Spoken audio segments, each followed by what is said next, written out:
Hello and welcome to Helios coaching. आज हम second part आपके मार्च के करंट अफेयर्स का डिस्कस करेंगे जो एमसीक्यूज़ की फॉर्म में आपके सामने।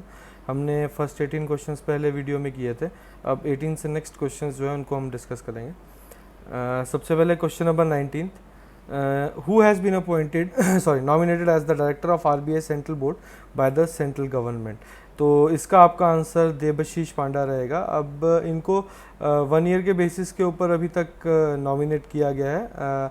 अब 1 ईयर के बाद इफ़ इस परफॉर्मेंस इज़ गुड या कोई ऐसी ज़रूरत नहीं बचती है इनको चेंज करने की तो इनको चेंज किया जाएगा, नहीं तो यही अपना टर्म जो है उसको आगे कंटिन्यू करेंगे।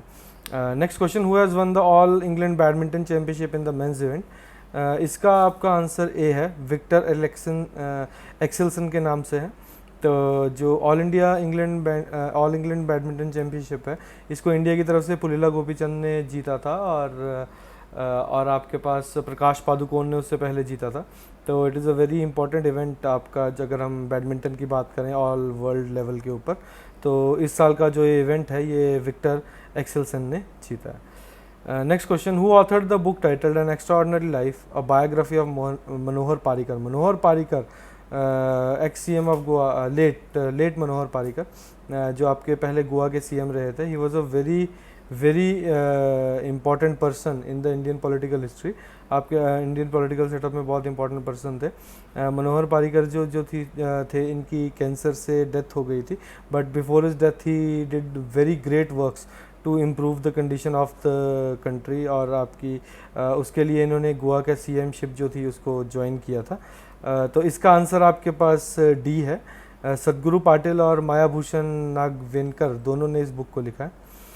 नेक्स्ट आपका question number 22, the supreme court ruled in favour of permanent commission to female officers in the Indian navy. Who was the head of this apex court bench. अब देखिए, जो फीमेल परमानेंट कमीशन है उसके लिए बहुत time से जो female officers थे वो स्ट्रगल कर रहे थे, और फाइनली जो सुप्रीम कोर्ट है उन्होंने इस फेवर में जो है डिसीजन दिया गया है, और ये जो डिसीजन था ये DY चंद्रचूड़ के अंदर दिया गया है। तो it is a very historic decision, और इन द लॉन्ग रन ये आपके कंट्री के लिए बहुत हेल्पफुल रहेगा।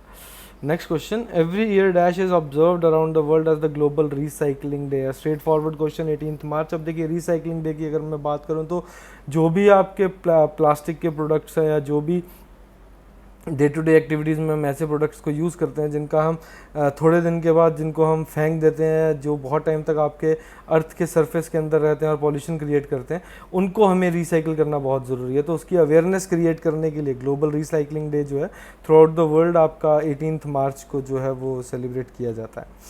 Next question, 24th, Indian Railways has planned to electrify a total of dash kilometer of broad gauge route by December 2023.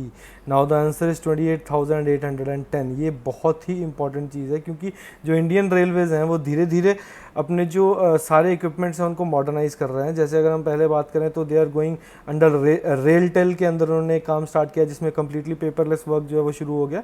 Plus अब online आपकी जो टिकट्स हैं वो बुक हो जाती हैं, आपको प्लेटफॉर्म पर जाने की ज़रूरत नहीं है।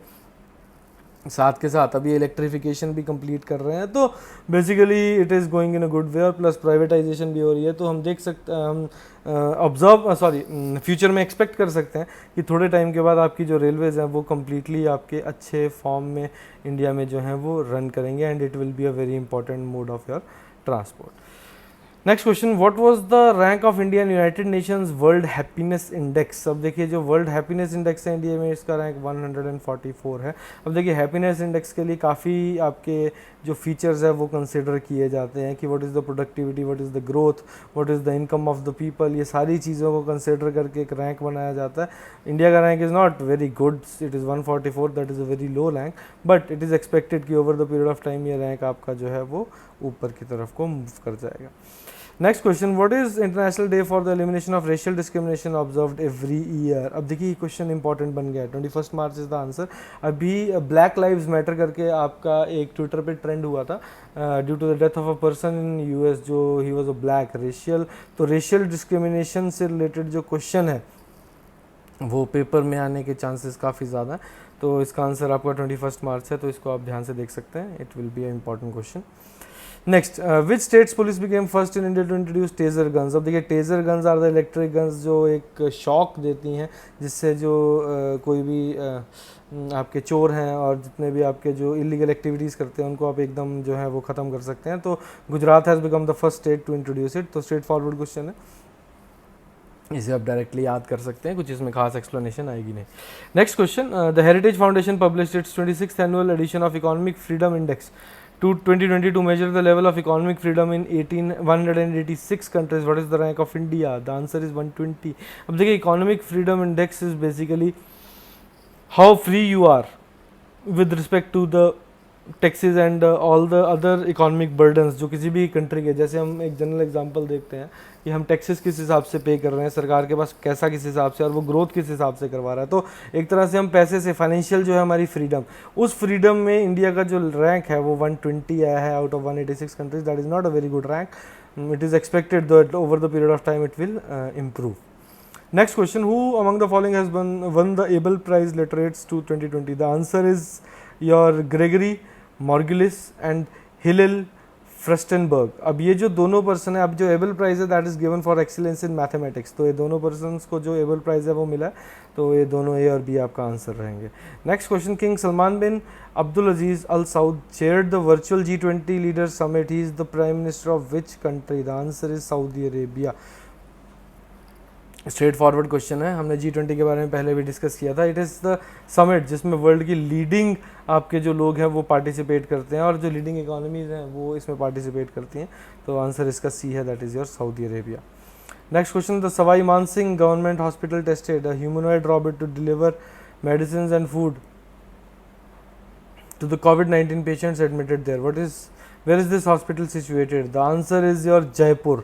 ये एक ह्यूमनॉइड रोबोट जो है इसको यूज़ किया गया है ताकि जो कोरोना है उसकी जो प्रॉब्लम है वो, क्योंकि देखिए कोरोना जो है वो किसी एरिया या विसिनिटी में जाके जो है वो फैलता है, तो उस प्रॉब्लम को सॉर्ट आउट करने के लिए जयपुर के इस हॉस्पिटल में आपका ह्यूमनॉइड रोबोट जो है उसको रखा गया है ताकि जो डॉक्टर्स हैं और जो पेशेंट्स हैं वो एक दूसरे के कंटेक्ट में ना आए पाए टच से, और एक दूसरे का जो डॉक्टर्स हैं वो पेशेंट्स का इजीली इलाज जो है वो कर पाए। Next question, what is the name of the corona virus tracking app launched by the government of India? Now the answer is your corona Kavach. Straight forward का आंसर है, याद कर सकते हैं आप। Next question, name the operation launched by the army chief general major Manoj Mukund to combat COVID-19। Now the answer is operation Namaste. अब ये operation जो है ये आर्मी के लिए लॉन्च किया गया है ताकि आर्मी अलग अलग प्लेसेस में जाके वहाँ पे कोरोना से प्रोटेक्शन की जो डिटेल्स हैं वो दे सकें और लोग जो हैं उनकी प्रोटेक्शन वहाँ पे हो सके। Next question, with which country for the first time India has conducted joint patrols for P-81 aircraft from Reunion Island? The answer is your France। अब फ्रांस से हमने recently Rafale weapons airplanes that are 36 इन नंबर वो भी हमने bye किए हैं। तो जो फ्रांस है उसके साथ इंडिया की जो अटैचमेंट या जो बॉन्डिंग है वो धीरे धीरे बढ़ती जा रही है। Next question, which country's government funding agency has signed rupees 15,295 crore agreement with Indian government for all 3 infrastructure projects? The answer is your Japan। straight forward question है, याद कर सकते हैं, जापान इसका आंसर है। next question, where is the country's first corporate port Kamarajar port limited located? The answer is your Chennai. अब देखिए जो कॉरपोरेट पोर्ट है उसका मतलब क्या है कि जो गवर्नमेंट का कंट्रोल है उसके जो स्टेक्स हैं गवर्नमेंट के वो कम कर दिए जाएंगे, और जो प्राइवेट सेक्टर है कॉरपोरेट सेक्टर है उनके स्टेक्स जो है वो हाई कर दिए जाएंगे। तो ऐसा जो फर्स्ट पोर्ट इंडिया में आया है वो आपका चेन्नई है। तो दैट्स इट, ये आपके कुछ इंपॉर्टेंट क्वेश्चंस थे, इनको ध्यान से आप याद कर सकते हैं। रेस्ट हमारी HS की प्री ऑनलाइन टेस्ट सीरीज और हिमाचल 30 इशू जो मैगजीन है वो that is available in the market. You can buy your copy as soon as possible. Thank you and have a nice day.